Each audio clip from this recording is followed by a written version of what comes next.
Hello my dear students. So today we will study about the enzymes in chapter Biomolecules. So enzymes are proteins that act as a biological catalyst. Now what these catalysts do? Catalyst accelerates the chemical reaction. Now the molecules upon which enzyme act are called substrate, and the enzyme converts the substrate into different molecules known as products. So, the molecules upon which enzyme may act are called substrate. Fine. Now, there are two types, endoenzyme and exoenzymes. Now, endoenzymes, the enzymes which act within the cell in which they are synthesized. Example, enzymes produced in mitochondria. So they all comes under the category endoenzymes. Now what are exoenzymes? The enzymes which act outside the cell in which they are synthesized. Example, enzymes released by fungi. So two types, endoenzyme and exoenzyme. Fine. Now come to the next topic. Nature of enzymes. So on the basis of chemical composition, enzymes are categorized into two types. Purely proteinaceous enzymes and conjugated enzymes. Now purely proteinaceous enzyme means they contains only protein. Another one is the conjugated enzymes, means they are made up of protein to which non-protein part or prostatic group is attached. So they comes under the conjugated enzymes. Fine. So depend upon the chemical composition, there are two types, purely proteinaceous enzyme and conjugated enzyme.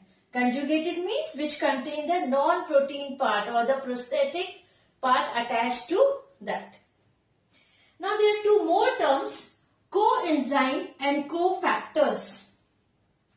Now what is this coenzyme? Coenzymes are organic compounds that are tightly attached to the protein part. Fine. Coenzymes are organic compounds that are tightly attached to the protein part are called coenzymes. Example, NAD and FMN. NAD is nicotinamide adenine dinucleotide. FMN is flavin mononucleotide. Fine. Now the next is a cofactor. Now what is this? These are the inorganic ions which are loosely attached to the protein part. So they are the cofactors. Example, magnesium, copper, zinc, etc. So these are the organic and inorganic compounds. Fine. And these organic compounds are tightly attached to the protein. These cofactor inorganic ions which are loosely packed to the protein part. Fine. Now come to the next important topic, properties of enzymes. Now here all enzymes are basically protein. Fine. Next, enzyme accelerate the reaction but do not initiate it.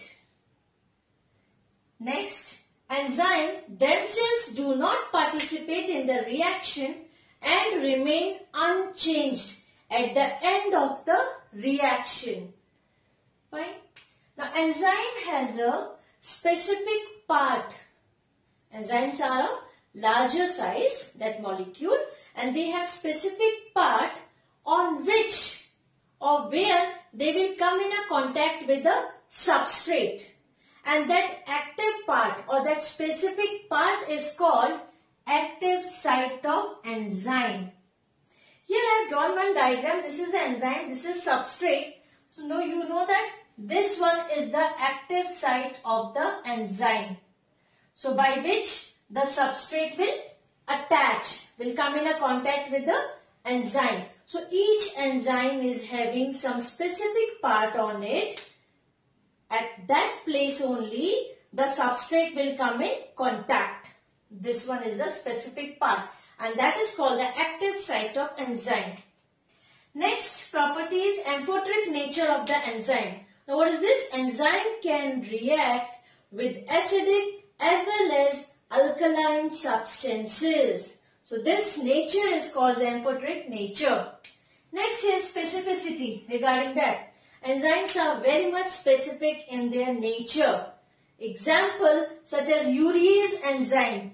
Urease will act only upon urea. So they are very specific in their action. Okay. And the last property is optimum temperature. So enzyme works at an optimum temperature only. Very high or very low, these enzymes become inactive. They are active only at optimum temperature. Fine. So this is all about the properties of the enzymes. Now come to the next part, nomenclature. Okay, naming. Now here, enzymes are named by adding the suffix ase, A-S-E, to the name of the substrate on which they act. Fine. Such as sucrase here. Fine. So the substrate is sucrose. So enzymes are named by adding the suffix ase to the name of the substrate. Another method is the enzyme can be named according to the type of function they perform. Example, suppose dehydrogenase. Now the function of this enzyme is removes hydrogen, dehydrogenase, or decarboxylase, removal of carbon dioxide. So name of the enzymes may be according to the type of function they perform. And one more is there that some enzymes are named according to the sources from where they are extracted. Example, from where they are extracted or obtained. Example, papain. That is from papaya. So they have given the name papain. So according to the source from which they are obtained. So first of all, by adding the suffix ase at the end of the name of the substrate, by according to the function they perform, such as dehydrogenase, decarboxylase, or maybe from the source from where that is obtained. So depend upon that also they have given papain. That is, example is papain from papaya. Okay. Now, according to the International Code of Enzyme Nomenclature, the name of enzyme ends with ase, okay, and consists of double name. First name is the nature of substrate upon which enzyme will act, okay, and the second name is indicates the reaction catalyzes. Examples such as pyruvic decarboxylase. So what happened here? This is a removal of carbon dioxide from the substrate pyruvic acid. So this one is the nomenclature according to International Code of Enzymes. Fine. So they have given that they have the double name. First name is the nature of the substrate and the second one is indicate the reaction catalyzed. So best you can understand with pyruvic. I have given you one example. There are many. Pyruvic decarboxylase means removal of carbon dioxide from substrate pyruvic acid. So this is all about the nomenclature. So just have a look of these properties, okay, and the way they have given the name to the enzymes. Now, classification of enzymes. So there are 6 classifications. Okay. First one, oxidoreductase. Now these enzymes catalyzes the oxidation reaction and they are also termed as dehydrogenase. Example under this is NAD oxidoreductase. Next is transferase. This helps in transfer of chemical group between a pair of substrate. Example, hexokinase or transaminase, etc. Next classification is hydrolases. Now these catalyze the hydrolysis of ester, ether, peptide, glycosidic. Example, alkaline phosphatase. Next, lyase. Now these catalyzes the joining of specified molecules or groups by a double bond. Will come under lyases. Example, aldolases. Next is the isomerase enzyme or classification, right? Now this one catalyzes the interconversion of geometric, optical and positional isomers. So interconversion of these things, optical, positional or the geometrical isomers. Example, phosphohexoisomerase. And the last one is the ligases. This helps in joining the two molecules. They are also called as synthetase. Example, pyruvate carboxylase. So these are the classification of the enzymes. Now come to the next, mechanism of enzyme action. But here they have given two models to explain the mechanism of enzyme action. So first model here is lock and key model. This model was given by Fischer in 1894. See? So here I have drawn the diagram. So this is the structure of enzyme. S, E for enzyme here. S for substrate. ES, enzyme substrate complex. Then they form the enzyme and the product when they released. Now here you can see this one and here this is the active site of enzyme. Fine. So this active site where the substrate will bind. Here the substrate is sucrose. For after binding, see substrate enter into the active site of the enzyme and they form the enzyme substrate complex. Later on, means after that reaction what happened, the enzyme will be free and this substrate will change into the product. So sucrose substrate, after the action they give the product glucose and fructose. You can see here. So here lock, enzyme is the lock and this substrate is the key. So substrate S, this binds to the active site of enzyme E and form enzyme substrate complex. Now this active site breaks the chemical bond of the substrate and then they form the product. Here the sucrose substrate is given the product glucose and fructose by the enzyme action. So this one is a lock and key model given by Fischer in 1894. Now the next model is induced fit model, or we can call that flexible model also. And this model given by the Koshland in 1959. Here also I have drawn the structure, enzyme, any enzyme structure, substrate, here the enzyme substrate complex, then we got the enzyme and the product. Fine. Now what happens, see, after the release of this product, now enzyme again ready for the another reaction. Now here the enzyme, you can see this one is the active site. Fine. This one is the active site from where the substrate will come in a contact with enzyme. This one is the substrate.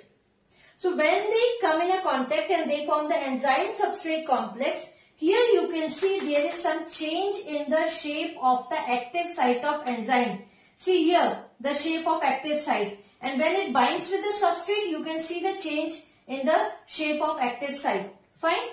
They bound, then the chemical reaction takes place and then they separate. Separate, again we got the enzyme and the product. Fine. And enzyme you can see again the active site of the enzyme is of this shape. So have you observed in this case induced fit model? What happened here? So this theory exactly states that approach of the substrate induces a conformational change in the enzyme. This model shows that enzyme is rather flexible structure. So when the substrate come in a contact with the active site of enzyme, there is little bit change in the site, depend upon the shape of substrate, and then they form the product and enzyme is released. When the enzyme is released, again back to the same shape. So here this model shows that enzyme are rather flexible structure in which the active site continuously reshapes. Fine. So because of this characteristic, this one is the accepted model to explain the mechanism of enzyme action. So induced fit model is the accepted method. Fine. Why? Because of this flexibility of the enzyme. Shape of the active site is changing depending upon the substrate. Then they give the product. So this is induced fit model. This one is a lock and key model to explain the mechanism of enzyme action. Now, factors affecting the enzyme activity. So here, 5 important factors which affect the enzyme action. So one by one, first is the substrate concentration. So rate of enzymatic reaction rises with the increase in substrate concentration, but up to a certain limit. Then enzyme concentration. Here also rate of reaction is, in this case means enzyme concentration, rate of reaction is directly proportional to the square root of the concentration of enzyme. It means rate of reaction also increases with increase in the concentration of enzymes. Third one is the temperature. Now here with increase in temperature, so there will be increase in the enzyme activity. But this is only over a limited range of temperature. Limited range, above, extreme above or extreme below. At that temperature the enzyme will be inactive. So they are active only up to a limited range of temperature. The temperature at which enzyme shows maximum activity is called optimum temperature. So at this temperature level or range, the enzymes are highly active. Next is the pH. Enzymes are specific to pH also as of the temperature, and they remain active within a particular range of pH. And the last one, the factor which affect the enzyme activity is the other substances present.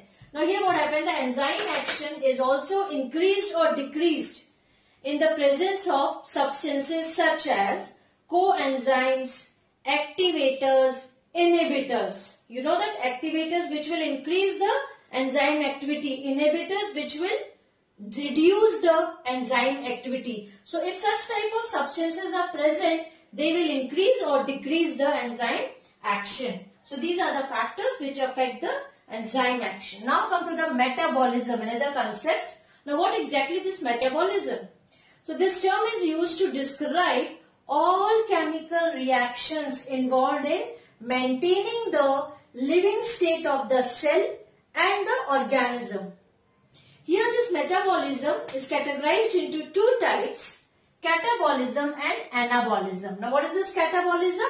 Breakdown of molecule to obtain energy. And anabolism is synthesis of all compounds needed by the cells. So that comes under anabolism. Now the next term is metabolic pool. What is this? So it consists of, this metabolic pool consists of metabolites that are products or the substrates for the key reaction. Where these reactions? Key reactions in the cell. They allow one type of molecule to be changed into another type. Such as carbohydrates, they converts into the fats. So such type of things which are present, which are the product or the substrate for the key reactions in the cell. So that whole term comes under the metabolic pool. Now the next very important term is the secondary metabolites. So secondary metabolites are the compounds that are not required for the growth or reproduction of an organism, but are produced to confer a selective advantage to the organism. So that is not required for growth and reproduction, but to help to give the advantage to that organism. Okay. Now here the economic importance of these secondary metabolites. I have used here small term, that is SMS. So economic importance of secondary metabolites are, they are used as medicines and drugs. Okay. So these few medicines and drugs, they are developed from the secondary metabolites, and then these medicines are used to cure many infectious diseases. Okay. Now flavors of secondary metabolites improve our food preference. They give the taste. And some secondary metabolites such as morphine, which is used as a pain reliever. Okay, nicotine, cocaine, they are used for the recreation purpose. Now tannins, this secondary metabolite, when added to wines, so they increase the taste, bitterness or acidic type taste. Okay, and few secondary metabolites, they used as a food preservatives also. So these are the economic importance of secondary metabolites. So in this way, this chapter is over, biomolecules. Thank you.